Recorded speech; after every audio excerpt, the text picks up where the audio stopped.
Yo, what's up guys? Thank you for tuning back in. My name is Lincoln Jack, representing WRESTHINGS, and this is Wrestling Twitter This Week. The series of episodes where we'll get into all the wrestling that wrestling has for this week through Twitter.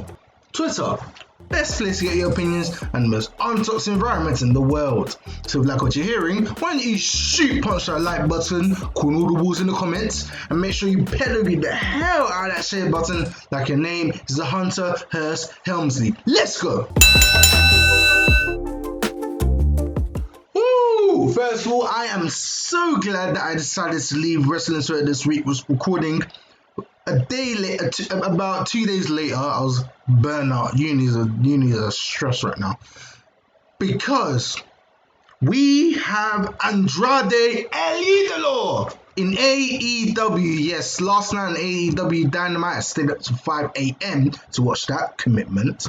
Vicky Guerrero came out and interrupted Mark Henry, Anthony Schiavone, and she brought out, she got all the heat that everyone was booing, and then she was going to introduce someone, and it was like, huh? There was a little bit of intrigue, and then she said Andrade El Idolo. Like, the funny thing about it is, like, bring up Gareth's tweet right now. Like, yeah, this is true. No, I don't think anyone heard Andrade El Idolo. I think some people in the crowd might have heard El Idolo, but they didn't hear the first word. And then there was just this intrigue, and then the camera pans, and then Andrade El Idolo comes out in his green tuxedo. He's just looking like a huge star, man. My mind was fantasy booking all these guys that he can go up against, man. It was so mad. So with AEW doesn't have the best track record. I mean, they've only been running for like 3 or 4 years right now at this point, but they have a huge track record of pushing these Hispanic wrestlers.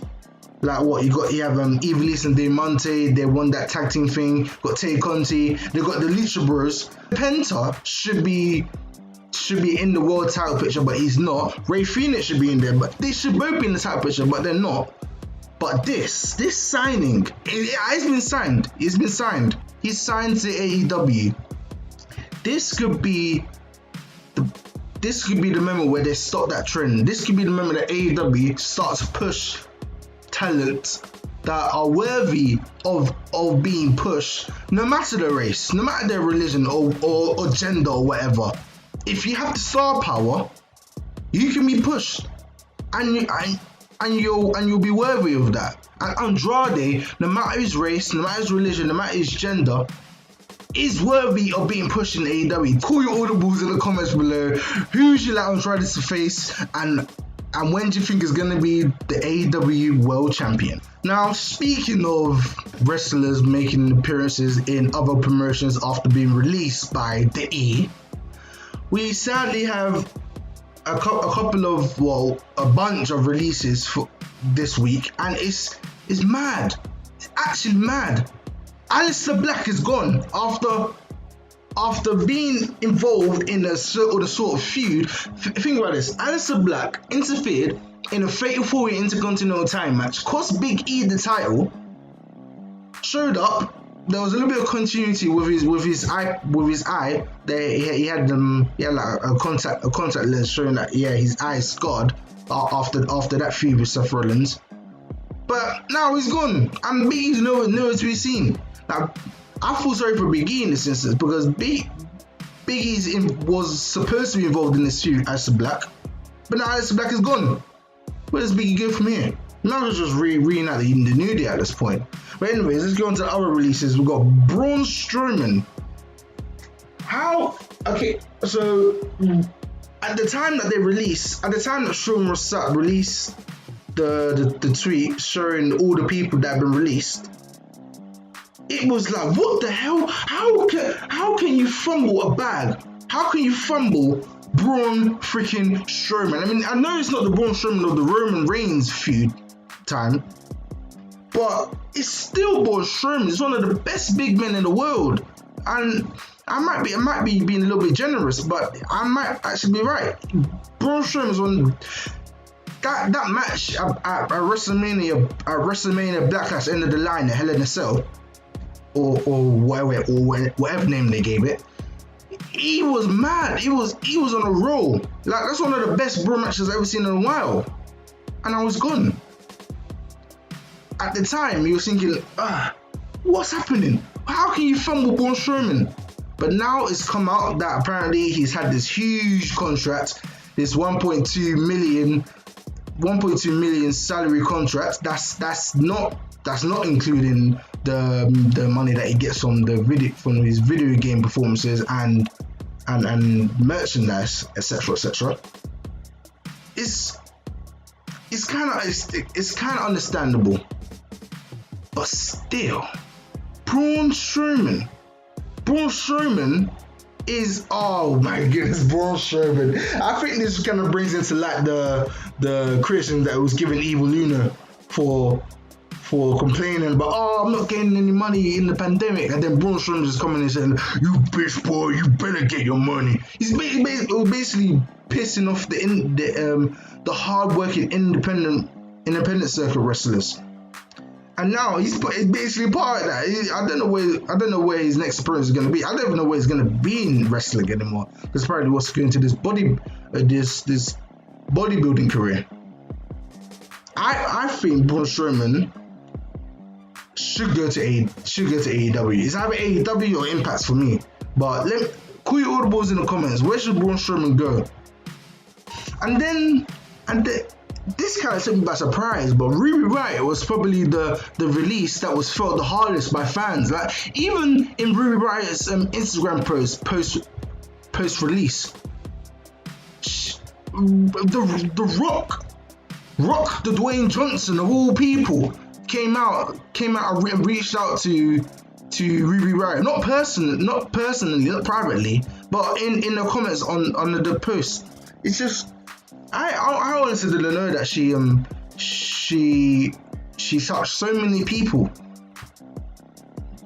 She touched so many fans, so many of her work colleagues, and it's just mad. I mean, God knows what the feeling is in the locker room right now after all these releases. I mean, they're not that shy of showing their sadness in these releases. They're not going to bash their employees, obviously. They're the employers, obviously, but in their posts, it just shows the sadness of these people, their friends, being released and being out of a job, and now not having to wrestle for 90 days. Although in 90 days is all out. I'm just saying. So at Denise Salcedo, who's just got, oh my god, she's verified now. Congratulations, Denise. And yeah, she tweets here, and I couldn't agree with this more, saying this reminds me of the Miro debut on AEW. Andrade really came from out of nowhere. I'm sorry. Last time I said from out of nowhere, this guy Randy Orton just came from out of nowhere and just RKO'd me. My neck's been stiff all week. But anyways, yeah, this is what I was feeling. Like, this came absolutely out of nowhere. Like, I didn't expect anything from this segment, yeah. And then Mark Henry says, AEW is not broken. I'm here to turn the screws. To turn the screws and that, the usual Mark Henry stuff. And then he said, I still got a lot left in the tank. I love that line, by the way. And Vicky Guerrero comes on and says, excuse me, we all know how it goes. But then she starts introducing third generation superstar. I'm like, what? Huh? And then Andrade just walks out to no music and that. I feel like it's better that he didn't have any music, any generic music coming out. And then just came out like, I'm here, motherfuckers, I'm here. It's like, and he cut English promo. Vince, did you hear me? He cut a promo, fucking English. Yeah? Are you watching? This? He's obviously watching. Not me, but he's obviously watching AEW. So more on Aleister Black. There was a huge outrage against Booker T. Guess, surprise, about his assessment on Aleister Black. Now he's saying that he's basically just not it. He doesn't have the talent, and he just looks at one of the guys. Do you know why he just looks at one of the guys right now? Because that's what he was given. He's given this bull crap. He couldn't turn chicken shit into chicken salad, right? I don't get it. Let's just read what he has to say. So Booker T here says, Aleister Black is a good worker, but I'm looking for a guy that's talent. I'm looking for a guy that's going to go out and do things totally different than everybody else on the roster. Aleister Black has his MMA gets up, his kung fu, karate, black master finisher. I get it. But for me, Aleister Black was a guy that didn't set himself apart from the rest of the guys in the locker room. Oh, you couldn't be so wrong. He was so different. His first ever entrance was nothing like we've ever seen from WWE programming. It was on NXT, but it's technically WWE programming. Since The Undertaker, he was just so different. And then he got promoted from NXT. He went on to the main roster, and he just looks like every other person from the locker room ever since. You know why? Because it's the main roster. Oh, I shouldn't be getting worked up about this because it's just so indictment of it's just an indictment. I don't even know what the word is. It's just so damning of WWE's booking of NXT call-ups that Booker T has come to this conclusion. I don't even blame Booker T. I don't even blame Booker T for this opinion because it's the main roster syndrome. MRS. The main roster syndrome. You get called up and you just give them fuck all. So jarring, man. Oh yeah, and don't believe me? Have a look at the replies to Cultaholic's tweet. The first comment here says, from @WrestlingFeatures says that didn't know Black have creative control. That's the thing, it doesn't have creative control. Do you think he was the one that's saying that, I'm gonna insert myself randomly into the Seth Rollins Rey Mysterio feud and lose my eye? Do you think he said that? Do you think he had control over that? Honestly. And Fiend for Followers here says that Booker T works with him, so I see why he's trying to justify it. Horrible take though. Black proved in NXT that he had enough to set him apart and feel unique. That's it. That is it. He had a feud in NXT when he had a feud in NXT with Velveteen Dream, and the storyline was basically him not saying Velveteen Dream's name. And then once he beat him, he said his name. He's enjoy infamy, Velveteen Dream. Like, that line should not mean that much, but it did, because it came from Aleister Black's mouth and it came from his character. This tweet here from that would be me, but with numbers and that, saying, man, Booker is the undisputed king of head-ass wrestling takes. Honestly, man, his takes on Naomi, and then he's trying to pass it off as criticism. Man, that's unfair criticism, man, that he gave to Naomi. That was cruel to Brendan. I think that actually started the give Naomi a chance thing, that hashtag that was going on for like a few weeks. And now it's time for this.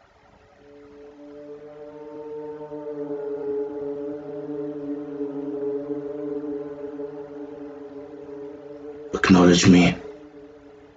Now, I shouldn't really be giving certain troll accounts the credit on for this acknowledge me segment. Obviously, the acknowledge me segment is where we recognize the people that just want to be recognized on Twitter and just give them a little bit of happiness in their miserable lives. But I need to make an exception. So I just want to divert your eyes to this tweet from Gary Cassidy on Twitter. He's basically quote tweeting this guy called Joe, saying, "Pretend to know people are going to lose their jobs to simply try and gain Twitter clout is heinous."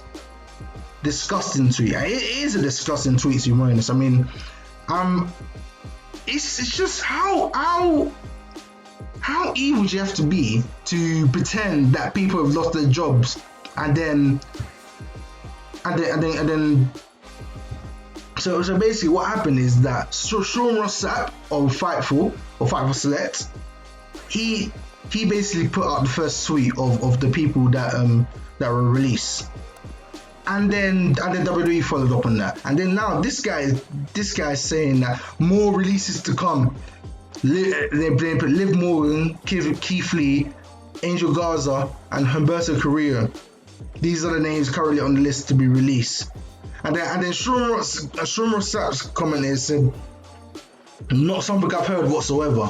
And then basically it just goes into this back and forth on Twitter of this guy saying, Sean Rossap, you're some shit wrestling journalist. And then Sean Rossap basically came back with a fire, and then Gary Cassidy and then the Louis Dangos of this world all came to basically beat this guy down. It was kind of like a mugging, to be honest.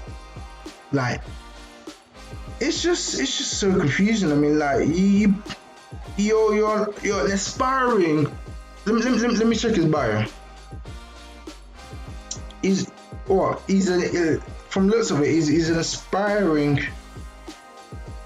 aspiring wrestling journalist, and then he comes out with all this BS. And then Sean Rossap apparently had all these wrestlers in his DM saying, "Hey, what's this guy talking about? Is this true? No, I haven't been released. I'm still contracted to the WWE," and it's just so.